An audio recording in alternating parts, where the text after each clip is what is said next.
इतिहास रचकर जीत के बाद भी रो पड़े वैभव सूर्यवंशी। मैच खत्म होने के बाद बोल दी बड़ी बात। जवाब सुनकर दुनिया हुई इमोशनल। जी हाँ दोस्तों, स्टेडियम का शोर आसमान फाड़ रहा था। हजारों लोग अपनी सीटों पर खड़े थे। ड्रेसिंग रूम की बालकनी में खिलाड़ी सांस रोककर खड़े थे। कमेंटेटर्स की आवाज कांप रही थी और मैदान के बीचों बीच एक 15 साल का लड़का गेंदबाजों की दुनिया हिला रहा था। और जब कैमरा उसके चेहरे पर गया तो पूरी दुनिया ने उस मासूम चेहरे में एक ऐसा जुनून देखा जो आने वाले कई सालों तक क्रिकेट पर राज कर सकता है। और मैच खत्म होने के बाद उसने जो जवाब दिया, हर कोई हैरान रह गया। जी हाँ, हम बात कर रहे हैं उस नाम की जिसने आईपीएल के सबसे बड़े मंच पर खुद को सिर्फ साबित नहीं किया, बल्कि दुनिया को मजबूर कर दिया ये कहने पर कि ये बच्चा नहीं, आने वाला तूफान है। वैभव सूर्यवंशी, 15 साल की उम्र, लेकिन खेल ऐसा जैसे वर्षों का अनुभव हो। दिल ऐसा जैसे टीम के लिए सब कुछ कुर्बान कर देगा। और सोच ऐसी जो बड़े बड़े दिग्गजों में भी नहीं दिखाई देती। राजस्थान रॉयल्स और हैदराबाद के बीच एलिमिनेटर मुकाबला। हारो तो घर जाओ, जीतो तो ट्रॉफी के और करीब पहुंचो। इतना दबाव, इतना टेंशन, लेकिन इस लड़के के चेहरे पर डर का एक कतरा तक नहीं था। हर गेंद पर स्टेडियम में एक ही आवाज गूंज रही थी, वैभव। और फिर स्कोर बोर्ड पर तेजी से नंबर बदलने लगे। 20 run, 35 run, 50 run, 70 run, 90 run. और पूरा स्टेडियम अब सिर्फ एक चीज का इंतजार कर रहा था, इतिहास।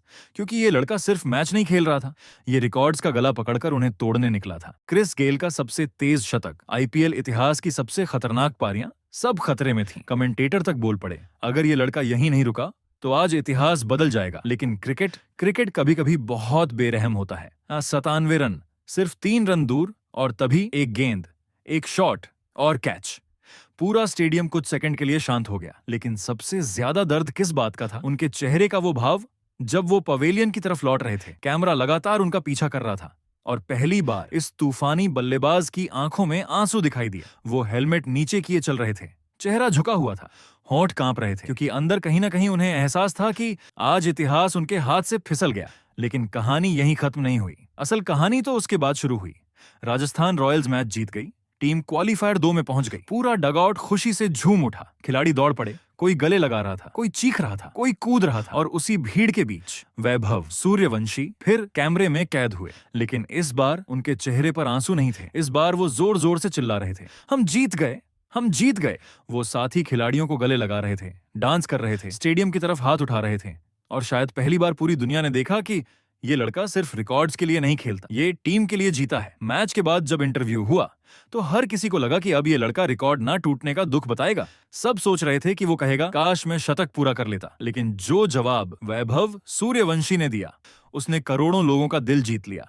उनसे पूछा गया, तुम सबसे तेज शतक का रिकॉर्ड तोड़ सकते थे, क्या तुम्हारे दिमाग में वो चल रहा था? और तब 15 साल के इस बच्चे ने इतनी मासूमियत से जवाब दिया कि बड़े बड़े सुपरस्टार भी पीछे रह जाएं। वैभव बोले, सर मुझे तो आउट होने के बाद पता चला कि रिकॉर्ड बनने वाला था। सुनते ही एंकर तक मुस्कुरा दिया। लेकिन वैभव रुके नहीं। उन्होंने आगे कहा, उस समय मेरा फोकस सिर्फ टीम के लिए खेलने पर था। शतक तो आगे भी लग जाएंगे, लेकिन अभी मेरा फोकस ट्रॉफी जीतने पर है।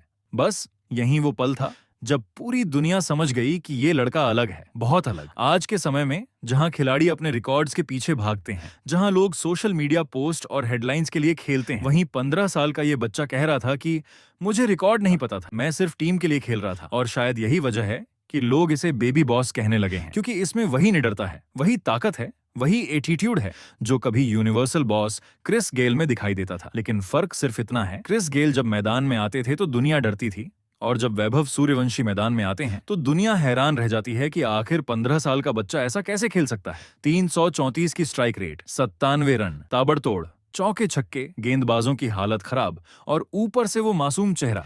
ये कॉम्बिनेशन क्रिकेट ने शायद पहले कभी नहीं देखा। तो दोस्तों, अब आप बताइए, क्या वैभव सूर्यवंशी अगले मैच में शतक लगाएंगे? क्या वो राजस्थान रॉयल्स को फाइनल तक पहुंचाएंगे? और क्या सच में क्रिकेट को नया यूनिवर्सल बॉस मिल चुका है? कमेंट करके जरूर बताइए।